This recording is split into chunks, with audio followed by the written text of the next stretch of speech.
Nouvelles héroïnes. C'est chaque pas qui m'a menée vers le métier de scaphandrière. D'abord la mer à 99%. Ensuite, ça a été le fait de rechercher sous l'eau, puisque j'ai des études d'archéologue, donc je suis devenue plongeuse archéologue. Et mon père voyait déjà qu'il ne pouvait pas me maintenir le week-end sans aller farfouiller quelque part ou trouver des livres d'histoire qui pouvaient répertorier des trésors enfouis, des épaves. Donc il savait que j'allais me diriger vers quelque chose comme ça. Et quand j'ai repris mes études d'archéologie, à ce moment-là, petit à petit, le travail m'a menée au métier de scaphandrière.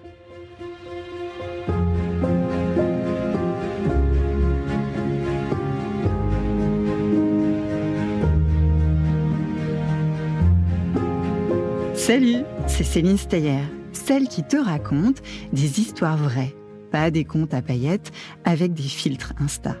Des récits personnels avec de l'estime de soi, du courage et de l'audace. Et surtout des filles qui envoient du lourd. Des histoires pour t'aider à grandir en confiance, pour t'inspirer à tracer ton propre chemin, même si c'est parfois les montagnes russes. Ici, pas besoin de muscles en acier ni de cap magique. L'aventure commence quand tu te poses une question. Et pourquoi pas moi ? Quand tu refuses les règles toutes faites qu'on t'impose. Parce que l'aventure, ce n'est pas réservé qu'aux garçons et encore moins aux héros de fiction. L'aventure existe pour de vrai, avec des tempêtes, des sommets, de la boue et du vertige. Et aussi avec des idées en ébullition, des envies de liberté et le courage d'être qui on est. Dans cette série, tu vas croiser des filles qui ont fait voler en éclats les stéréotypes et qui n'ont pas attendu la permission de partir à l'aventure. Des filles qui tracent leur propre chemin. Bienvenue dans Nouvelles héroïnes, le podcast de celles qui foncent le cœur battant, qui doutent parfois, mais qui avancent quand même. Celles qui grimpent, plongent, volent et osent. Celles qui disent « j'y vais », alors que tout le monde leur dit « n'y va pas ». Allez, place à l'aventure. Nouvelles héroïnes. Nouvelles héroïnes. Nouvelles héroïnes. Nouvelles héroïnes. Nouvelles héroïnes.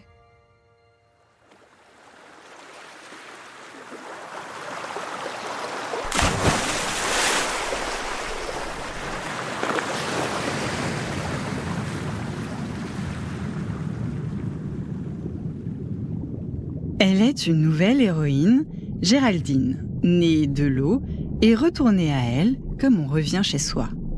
À peine sortie du ventre maternel, après 9 mois à flotter dans le silence liquide, elle semble déjà pressée d'y replonger. Comme si l'obscurité mouvante de l'océan était son véritable berceau, son autre vie, celle où elle respire le mieux.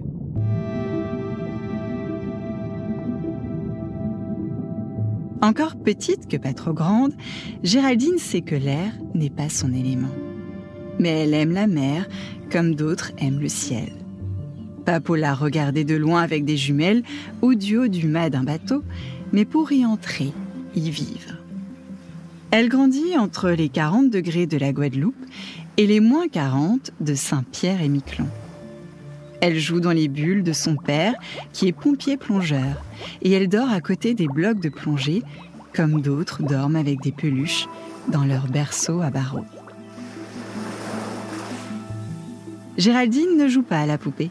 Elle plonge dans son bain en retenant sa respiration, s'imaginant explorer les mondes engloutis. Comme un poisson dans l'eau, ou comme Jacques Mayol, ce plongeur légendaire qui a fait du Grand Bleu sa maison. Quand tu plonges comme ça, qu'est-ce que ça te fait ? C'est comme si je glissais sans tomber. Le plus dur, c'est une fois en bas. Pourquoi ? Il faut une bonne raison pour remonter. J'ai des fois du mal à en trouver une.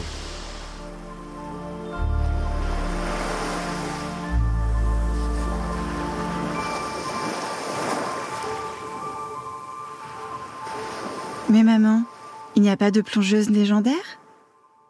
Eh si, en cherchant bien dans les mondes engloutis des encyclopédies, j'ai découvert une océanographe américaine née dans les années 1930.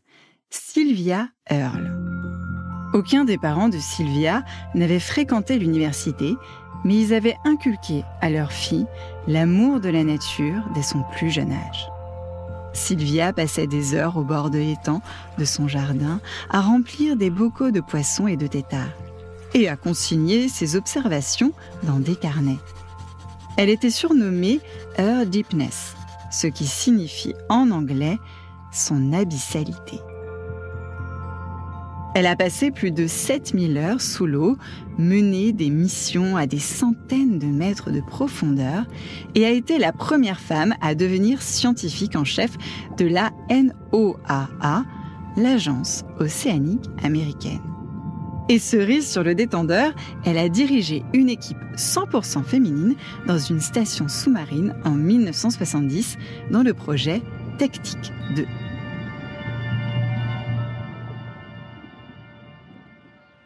Quand Géraldine n'a pas la tête sous l'eau, elle rechigne à aller à l'école, où le sol est revêtu de béton tout gris.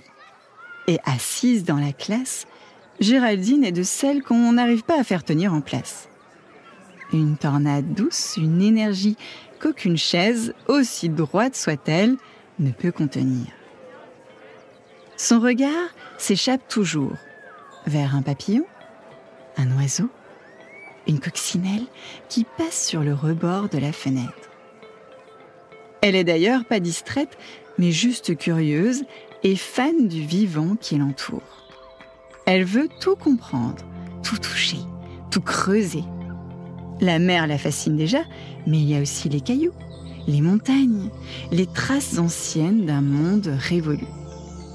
Elle passe ses heures libres à gratter la terre à la recherche de fossiles, comme d'autres cherchent des trésors.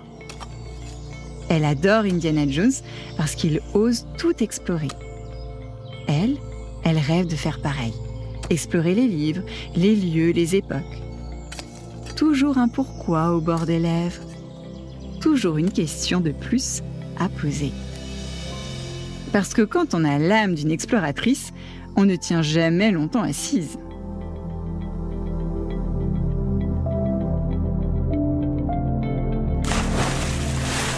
À 9 ans, elle passe son baptême de plongée et on lui glisse un détendeur entre les lèvres. Elle retient son souffle, puis glisse sous la surface. Plus rien ne bouge, sauf l'eau.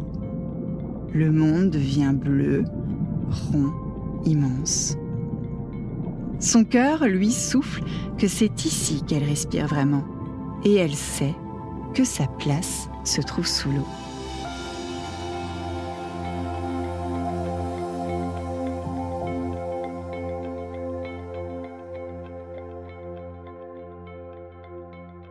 Un soir, elle découvre une VHS sur la table du salon. C'est le film Abyss, qui raconte l'histoire d'une ingénieure lors d'une expédition sous-marine. L'héroïne est une femme calme, sous l'eau, dans le bleu infini. Waouh, je vais être comme elle. À 16 ans, elle enchaîne les niveaux de plongée. Elle ne veut plus seulement nager, elle veut chercher, comprendre, révéler. Alors, elle part explorer les profondeurs antiques de la Méditerranée comme plongeuse archéologue. Elle frôle les amphores, les statues de marbre, les vestiges d'empires endormis. Sous ses doigts, des siècles de silence. C'est de la science, oui, mais c'est aussi une épopée, une chasse au trésor menée dans le Grand Bleu. Mais les missions sont rares et les salaires très très maigres. Géraldine en veut plus de profondeur, plus de danger, plus de noir. Alors elle bifurque, elle troque les fragments d'histoire contre le béton, les tuyaux, les structures englouties. Elle apprend à voir dans le noir et devient scaphandrière. Parmi des centaines d'hommes en combinaison, une femme, presque la seule en France, porte ce titre rare, scaphandrière, un nom aussi lourd que les 34 kilos d'équipement qu'elle endosse chaque jour. D'ailleurs, tu te souviens de Tintin dans Le Trésor de Rackham le Rouge ? ce grand casque rond presque lunaire rivé sur la tête? Eh bien, Géraldine le porte aussi. Un casque hérité d'un autre temps, esquissé jadis par Léonard de Vinci, le génie aux doigts tachés d'encre. Non, Mona Lisa ne le porte pas sur son célèbre port de tête. Quoique, avec ce regard impassible, elle n'aurait peut-être pas eu besoin de plus pour rester immobile dans les courants.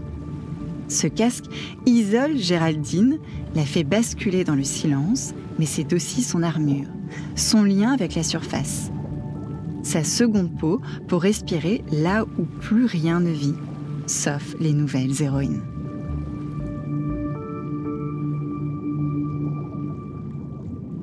Être scaphandrière, ce n'est pas juste aimer l'eau, c'est aimer le danger, aimer construire, aimer se dépasser. C'est un peu être un astronaute, un peu ingénieur, beaucoup casse-cou, mais surtout passionné. Et Géraldine, elle a tout ça à la fois, avec en bonus une bonne dose de tchatch marseillaise et un cœur de pirate. Son quotidien commence bien en avant que le jour se lève. Quand les autres dorment encore, elle enfile son armure, ajuste ses outils et descend là où nul ne regarde. Dans les entrailles de la terre, sous les usines et les ports, elle glisse dans des boyaux immergés, des réseaux silencieux où même l'écho se perd. Elle avance sans lumière, les paupières fermées, les doigts en éveil, le souffle suspendu. Chaque geste est une promesse de survie. Chaque seconde, un compte à rebours invisible. Parfois, il faut trancher l'acier en fusion, à 5000 degrés, sous l'eau. Parfois, une seule erreur, l'épaisseur d'un cil, pourrait faire jaillir la mort dans un grondement de métal et de vapeur. Géraldine a vécu des frayeurs, des minutes suspendues, des respirations qui tremblent. Mais elle n'a jamais cédé. Jamais elle n'a fait demi-tour. En France, elle est la seule à oser plonger aussi profond jusqu'à 250 mètres sous ta bouée quand tu chilles sous l'eau. Elles sont que 5 femmes dans le monde entier à le faire. Et elle, trop souvent, on ne l'a pas cru capable. Un jour, en sortant de l'eau après une intervention, le chef de chantier lui demande « Qu'est-ce que ça fait là ?» Ça, c'était elle. Discrète, mais plus forte que l'acier qu'elle découpe. Elle tient, elle s'impose et montre que le courage n'a ni de genre, ni de taille. Juste un souffle qui ne s'éteint jamais. Et puis un jour, elle devient maman d'une petite fille qu'elle berce, non pas dans un couffin, mais dans un nid tressé de tuyaux d'air, de détendeurs, de casques de plongée et d'odeurs de sel. Géraldine ne s'arrête pas de plonger. Même avec un bébé à la maison, même avec la fatigue, même quand les autres pensent qu'on ne peut pas être mère et scaphandrière. Elle tient son poste, dirige sa société, forme des équipes composées d'hommes et de femmes, répare des conduites, toujours avec sa fille dans un coin du regard. Et chaque soir, elle lui raconte ce qu'elle fait. Comment on respire dans un casque, pourquoi on plonge dans le noir. Ce que ça fait d'avoir une légère appréhension et d'y aller quand même. « Maman, tu vas faire attention ?» Toujours, ma chérie, mais je vais y aller parce que c'est mon métier et parce que je t'aime. Sa fille l'écoute, les yeux grands ouverts, comme on écoute les contes ou les histoires de nouvelles héroïnes. Sauf que ce n'est pas un conte, c'est la vie de sa mère, une vraie héroïne sous-marine. Aujourd'hui, sa fille a grandi. Elle n'a pas envie de porter un casque. Elle préfère l'apnée, la liberté, le bleu. Elle dessine des poissons, elle photographie les vagues. Elle aime l'eau, mais autrement. Et c'est bien aussi. Parce que Géraldine ne lui a jamais dit « sois comme moi ». Elle lui a juste montré que tout est possible. Qu'il n'y a pas de métier réservé qu'aux garçons, comme il n'y a pas de métier réservé qu'aux filles. Pas de passion interdite, pas de rêve trop profond. Elle lui a transmis la seule chose qui compte vraiment, le droit d'y croire. Quand elle croise un enfant qui lui demande « Mais C'est pas trop dur d'être une femme dans ton métier ? Elle hausse les épaules. J'ai pas l'impression d'être une femme sous l'eau. Je suis juste un être humain qui fait son travail. Mais en vrai, Géraldine est bien plus que ça.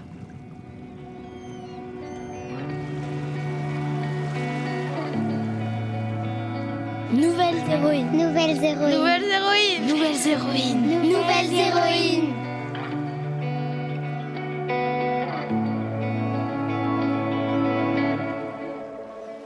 Voilà, c'était l'histoire de Géraldine Parodi ou le début de la grande histoire de sa vie sous l'eau. Elle est une exploratrice, une éclaireuse dans les monts engloutis, une pionnière aussi sur la terre ferme qui porte son équipement de 34 kilos. Et je suis honorée qu'elle ait accepté de remonter à la surface de l'eau pour te raconter son histoire. Tu as aimé son histoire ? Envoie-moi du love sur les plateformes d'écoute et tu peux écouter d'autres amoureuses de l'océan sur le podcast comme Clarisse Kramer et Violette d'Orange. Nouvelles héroïnes. Nouvelles héroïnes. Nouvelles héroïnes. Nouvelles héroïnes. Nouvelles héroïnes.